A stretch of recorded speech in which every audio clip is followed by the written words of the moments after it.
I got these ditch light brackets. They're actually made for a Tacoma, but I got it for my Sequoia. I'm gonna post a link down below. But this is how it looks. I already did the passenger side. I'm about to do the driver's side.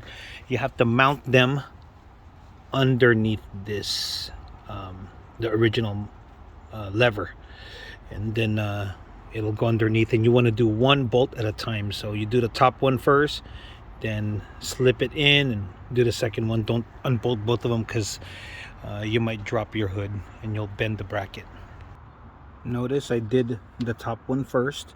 I just hand tighten it so I can move the other bolt and slide it this way to get it done. There it is, ladies and gentlemen.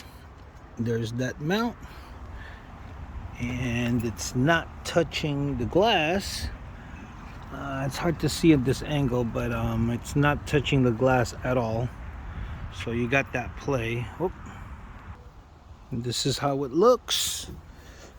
Just got a little bit of a turn there, but it doesn't affect anything. It still looks really clean. Wipers don't hit it.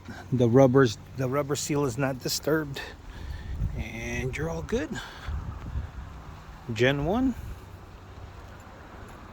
All right, guys.